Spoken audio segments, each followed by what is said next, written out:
Bonjour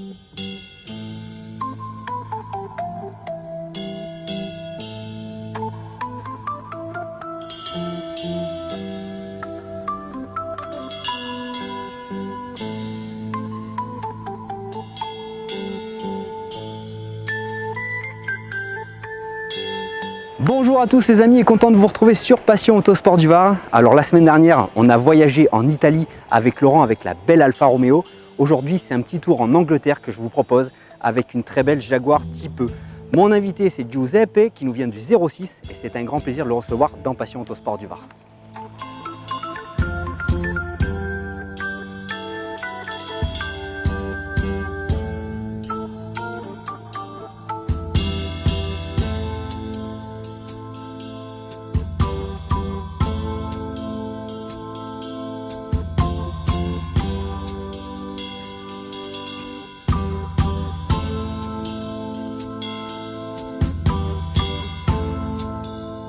Bonjour à tous, aujourd'hui c'est du caviar.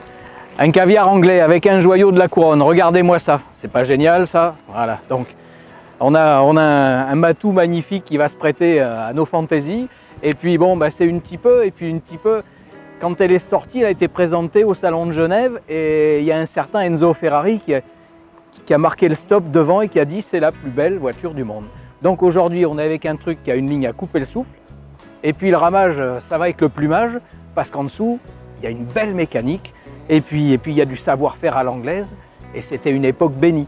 Alors, elle sort en 61 effectivement au Salon de Genève, et il va y avoir, comme chez les Anglais à chaque fois, des évolutions, des séries, avec des millésimes qui sont encore plus intéressants que les autres, parce qu'il y a des pré-séries, bon, vous verrez ça avec le propriétaire, il est calé là-dessus. Mais alors vraiment, c'est une belle auto, c'est très sympa, et puis il y a un joyau là-dessous, il y a un moteur extraordinaire qui est le moteur XK. Alors le moteur XK, il a servi aux autos de course parce qu'il y a eu beaucoup de cylindrées, beaucoup de versions et il a gagné les 24 heures du Mans. Le moteur XK, vraiment, voilà, c'était une mécanique fabuleuse. Chose intéressante, c'est que ce moteur a gagné en circuit, il a gagné en rallye, puisque Bernard Consten a gagné le Tour de France Auto avec une MK2, une 3,8 litres. Alors vous me direz 3,8 litres, il y a eu d'autres cylindrées, effectivement. De mémoire, 2 litres 4, 2 litres 8, 3 litres 4, 4 litres 2, 3 litres 8. Bon, ils ont fait énormément de séries et de versions. Et dans tous les cas, là on a un modèle à maturité qui est un beau 4 litres 2. Et après les Américains la verront arriver avec le V12. Le V12, il est plus lourd, la voiture est moins maniable. Effectivement, elle va caler sur les normes américaines, mais dans l'absolu, ça restera une très très jolie voiture. Donc, on va découvrir ça de près, et puis Giuseppe s'est prêté à nos fantaisies, ça va être un vrai plaisir. On y va ?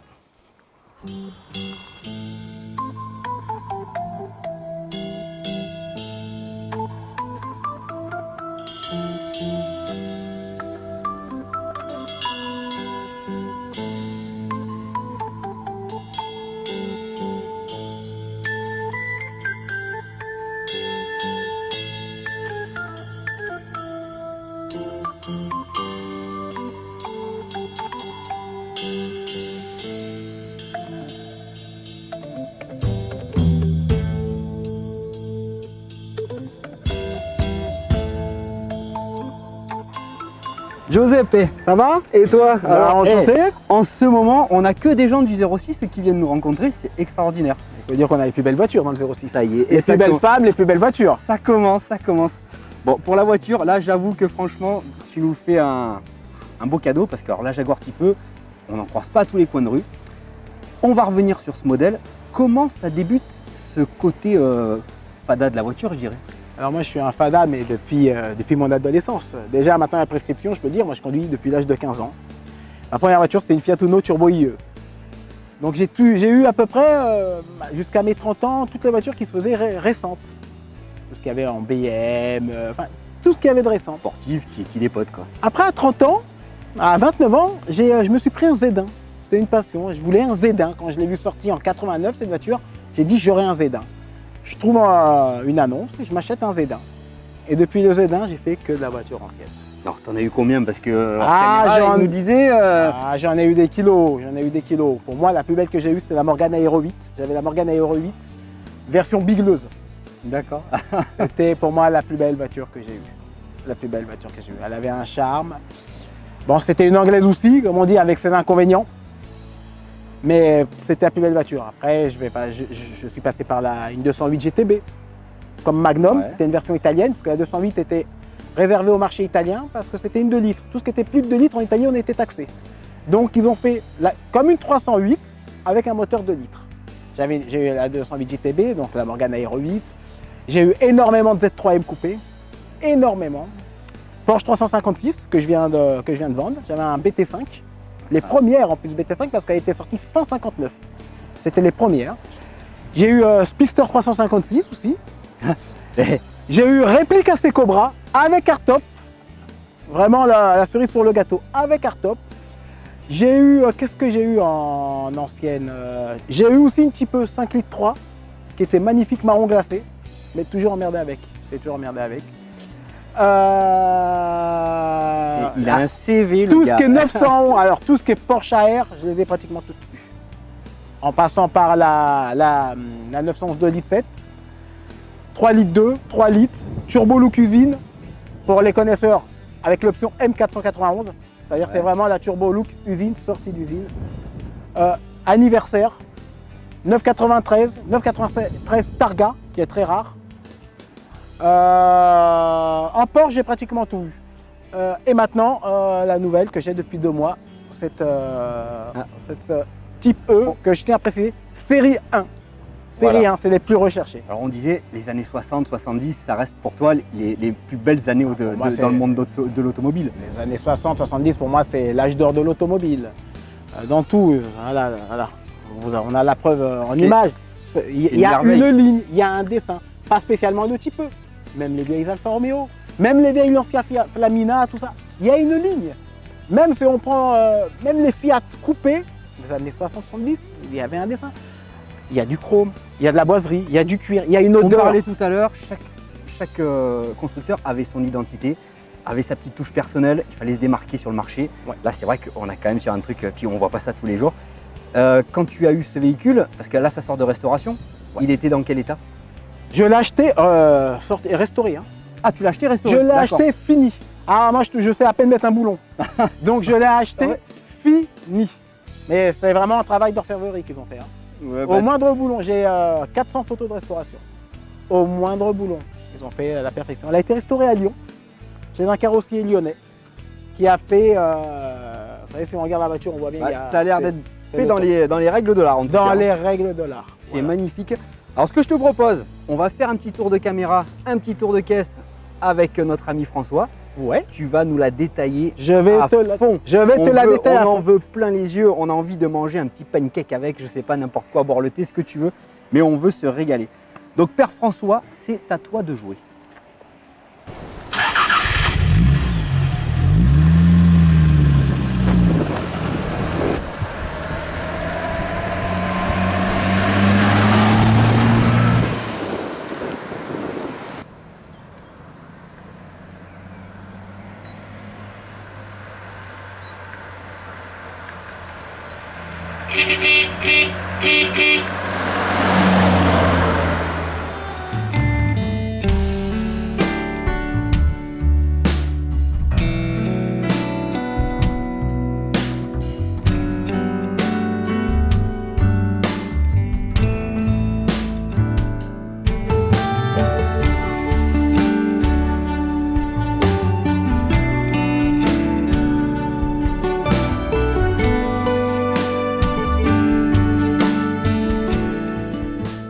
Bon, mon cher ami Giuseppe, on Oui. va commencer Ça va? par la mécanique. On On va va commencer par la décapsuler ce XK et lui faire voir le jour. On a un rayon de soleil au moment pile poil. Alors je vais t'aider parce qu'il est très Ouais. très long. Ce qui fait le charme de la type.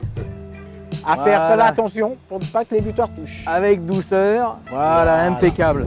Bon là c'est un morceau d'anthologie et c'est vrai que il y a des générations de voitures anglaises de course et de tourisme qui ont été avec ce moteur. Les cylindrés, tu m'arrêtes si je dis une bêtise, il y a eu 2 litres 4, 2 litres 8. Stop! Sur ce moteur ou sur les Jaguar Type E? Non, sur ce moteur. Ah, sur ce moteur, oui. Voilà, 2 litres 4, 2 litres 8, 3 litres 8, 4 litres 2, 3 litres 5. 3 litres 5, je peux pas te le garantir. 3 litres 8, oui. Le 3 litres 5 sur les types D du Mans, je crois. Ah, ça, je peux pas te le Voilà. garantir. Et ça a tout gagné, les 24 heures du Mans, ça a gagné le Tour de France Auto, c'est vrai que ça a été une base extraordinaire. Et puis bon, à l'usage, c'est comment? Alors écoute, là, cette voiture est de 67, donc une série 1. Et au démarrage, je suis pas ridicule. Hein. À savoir qu'en 67, cette voiture développe 265 chevaux. Et ça, les Anglais, les chevaux anglais. 265 chevaux, à titre d'exemple, une 911 2 litres Ah, T oui. de la même époque faisait 125 chevaux. Voilà. Et ça, c'était donné pour le 0 à 100 en 7 secondes. 7 secondes et 2,40 Voilà. en pointe. En pointe. Bon, Donc- je sais pas si un jour elle l'a vraiment atteint, mais enfin bon. Moi, je pense. Hein. Je pense avec qu'elle a un dû peu les de atteindre. place. Mais il n'y avait pas de limitation de Il n'y vitesse. avait pas de limitation de vitesse. Bon, ce capot est magnifique, il est très long, on a une construction qui est très étonnante. Et puis je vois qu'il y a une rampe de carbu qui est assez inhabituelle pour les amateurs de Weber et de Del Orto. Alors parle-nous un peu de ces carbus. Stromberg ou SU? Alors, c'est DSU. Pourquoi DSU? Parce que c'est une série 1 et c'est surtout une version européenne. C'est une française. Tout ce qui est américain sont en Stromberg. Ouais, À savoir ouais, que c'est des carbus qu'on dit à l'huile et à aiguille. Et pour ceux qui ne savent pas, c'est de l'huile de machine à coudre qu'il y a dessus. Oui, parce qu'ils se vendent la petite huile spéciale, mais en fait c'est de l'huile de machine à C'est de coudre. l'huile de machine à coudre. Et ces carbus-là, avec la cloche, on va les retrouver sur les Mini, on va les retrouver sur les Triumph Herald, on va Sur les retrouver anglaises. sur la plupart des anglaises. Et ça a été souvent, comment dire, un énorme souci pour les mécanos ailleurs qu'en Angleterre. Alors pour la petite anecdote, je l'ai eu en série 3 V12. Donc il y avait deux rampes comment ça s'appelle, de Stromberg. Il y avait une rampe qui marchait à merveille et une autre rampe qui me grillait toutes les bougies. Donc, et je n'ai jamais trouvé un mécano qui savait faire ça. Ils ont tous séché sur la question. Voilà. Alors. Maintenant, je plains dans une dizaine d'années pour trouver un petit jeune qui sache faire ça. Hein. Maintenant les jeunes. Ah, on a Ils connaissent quelques pas ça, hein. tuyaux, mais bon, ça va devenir compliqué. Donc, on a parlé de la partie carburation, tout ce qui est fonctionnement. C'est un 6 cylindres, tu as goûté au 6 cylindres allemand. Quelle différence? C'est un poil plus rugueux, c'est moins lisse, c'est comment? Alors, j'ai goûté au 6 cylindres allemand, 6 cylindres italien et le 6 cylindres anglais. Je mettrais quand même le 6 cylindres anglais en 3e position. Oui. Je le Bon, mettrais quand même en 3e position. bon, l'italien, mais- on parlait des belles chanteuses tout à l'heure avec le V6 Alpha, c'est sûr. Voilà. Et après, ceci dit, il fonctionne très bien, Ouais. très bien. Pour moi, ils avaient de l'avance pour l'époque. Ils avaient de l'avance. Même si on prend un 190 SL des années 60, ils étaient en 4 cylindres. Oui. Un 190 SL qui est magnifique, Mais c'est un 4 cylindres, c'est mais roturier. c'est un 4 cylindres. Voilà, c'est- J'ai eu une pagode aussi de 130 SL, je vais te dire, de 63, c'est-à-dire les premières avec roue en biais, la Oui. roue de secours en ambier. Bah, elle avait combien de chevaux? Elle avait 150 chevaux. ouais, 150 chevaux. Là, on parle de 265 chevaux. Donc on partait bien d'une mécanique de course qui a été civilisée et il y a une chose amusante d'ailleurs sur ce moteur, c'est qu'il a tellement évolué en termes de cylindrée que le 4 litres 2 c'était quand même le maxi et pour réussir à le passer en 4 litres 2, ils avaient joué beaucoup sur l'alésage et il y a un moment où ils étaient vraiment limite et ils se sont retrouvés avec l'obligation de réduire la largeur du maneton du milieu sur le vilebrequin, ce qui fait que le 4 litres 2 était relativement fragile quand il était poussé alors que c'était un très bon moteur de grand tourisme. Et ce qui est amusant, c'est qu'ils avaient gardé la même fonderie de culasse que pour les cylindrées inférieures et du coup les chambres de combustion hémisphériques étaient très légèrement décentrées. Donc vraiment les Anglais jusqu'au bout ils ont gardé la partie j'allais dire le parti pris économique parce que la voiture quand elle est sortie était 2 fois moins chère qu'une italienne. Ils avaient tiré les prix de partout et ils avaient quand même un engin racé quoi. C'était vraiment c'est pas du matou, c'est du tigre. Ils avaient un engin racé, bah moi je l'appelle mon félin de Coventry. Pourquoi mon félin de Coventry? Parce que Jaguar c'est le félin, Coventry c'est là d'où elle est née. Hein. Et comme tu disais tout à l'heure, quand Enzo Ferrari l'a vu, il a tapé du pied, il a dit voilà, ça c'est la plus belle voiture du monde. Bon alors là on est sorti de la mécanique, il y a la boîte qui est cachée, elle n'a pas la boîte MOS celle-là. Ah non, Dieu merci, non. Les boîtes Moss, c'était les 3 litres 8. Non, non, moi je suis en Avec, boîte Jaguar. Le truc, bon, le maniement plus agricole quand Ouais, même. C'est boîte vrai Jaguar. que la boîte Jack, c'était le jour et la nuit. Hein. Ah, c'est le jour et la nuit. Ok. Le jour et la nuit. Bon, on va continuer notre tour de caisse. On va refermer On avec va refaire, douceur. on va la poser. On va le poser pour l'instant avec douceur. Bon, la tienne est une 2+2. Elle a donc le pare-brise et le toit un petit peu plus haut, ce qui permettait d'avoir des gens à l'arrière. La mienne est une 2+2, donc pourquoi 2+2 donc 2+2 qui veut dire 4 places, 20 cm plus haut. Ouais. Et 20 cm plus long. Alors, vous voyez, c'est une anglaise, mais on ne peut pas y rentrer avec le haut de forme comme dans certaines Bentley de l'époque. On ne peut pas rentrer avec l'autre forme. Combien de fois il y a des gens qui se tapent la tête en rentrant? Et là, bon, Mathieu va se régaler parce que l'intérieur est magnifique. Alors, je vais expliquer à Mathieu. Mathieu, comment reconnaître une série 1? Voilà, on va Déjà, prendre un tu coup. reconnais une série 1 avec les boutons type inversion. Ce pas les boutons façon piano. Tu reconnais une série 1 avec le démarrage au bouton, au poussoir. Push. Regarde, pour juste la petite anecdote, j'ai encore l'autocollant d'origine sur le compteur. Autocollant d'origine. On reconnaît une série 1 à ses phares avec la bulle devant. À partir de la 1,5, il n'y a plus la bulle. C'est ce qui fait tout le charme. Alors c'est vrai que les bulles, Ouais. les Américains avaient horreur de ça et c'est pour ça qu'ils ont dû les supprimer. Les bulles, voilà. Voilà. Ce qui fait toute la valeur.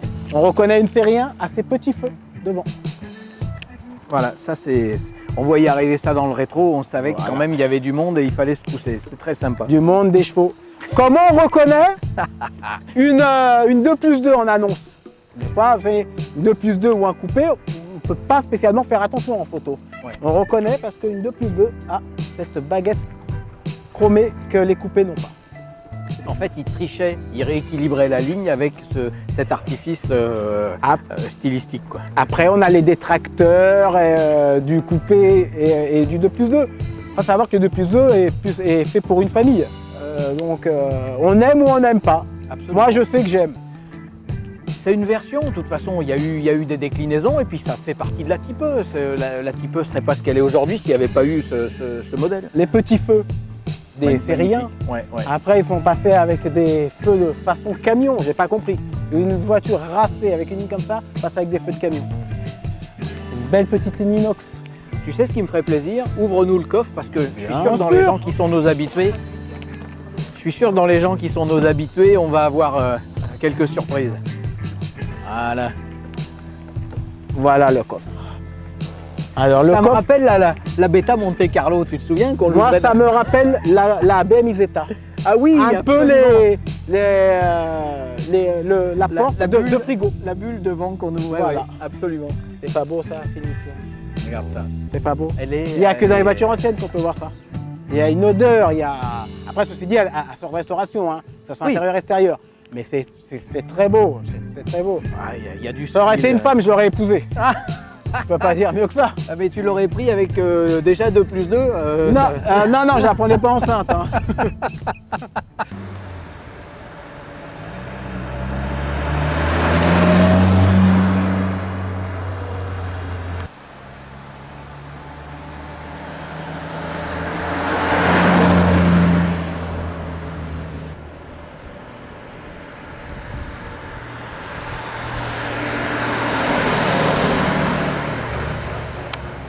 L'espace dans cette voiture, c'est monstrueux. C'est monstrueux, hein.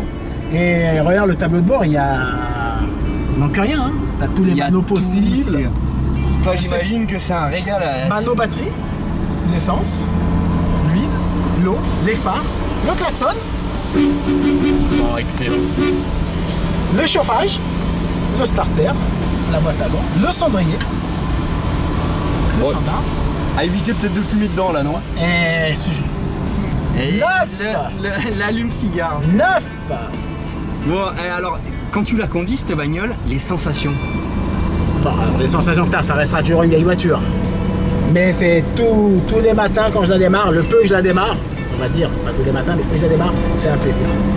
C'est un plaisir. Tu vois, de venir me taper ces 90 bornes, c'est un plaisir. Et repartir, me refaire les 90 bornes, c'est un plaisir. Bon. J'ai pas d'autre chose à te dire.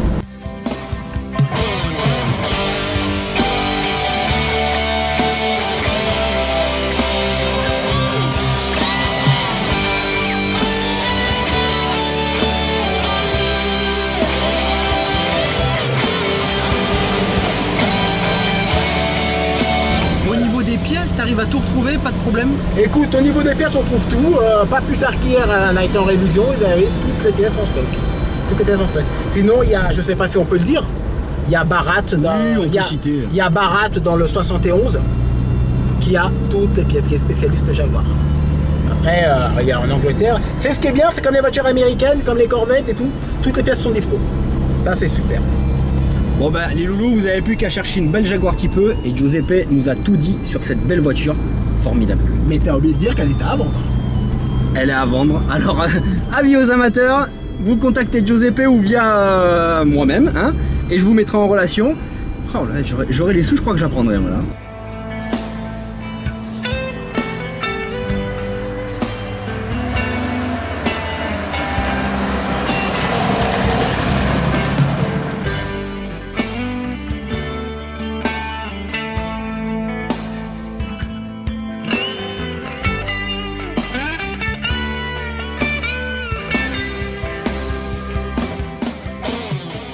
Ah, je vais le faire comme en Italie, Giuseppe. Oui, Matteo.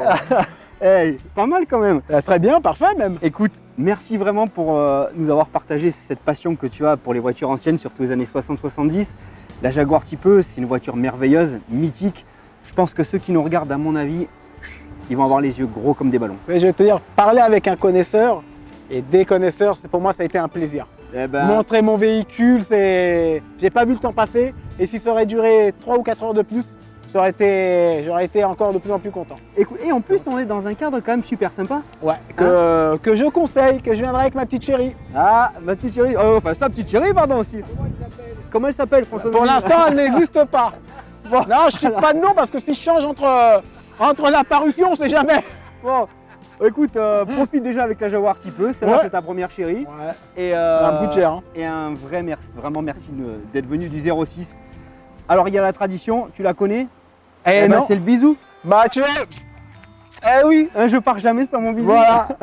Bah la Merci prochaine pour ma prochaine voiture. Maintenant que j'ai les coordonnées, on se téléphone. Et moi je vous retrouve la semaine prochaine sur Passion Autosport du Var avec encore des propriétaires aussi féreux que notre Giuseppe. Ciao, ciao. Ciao.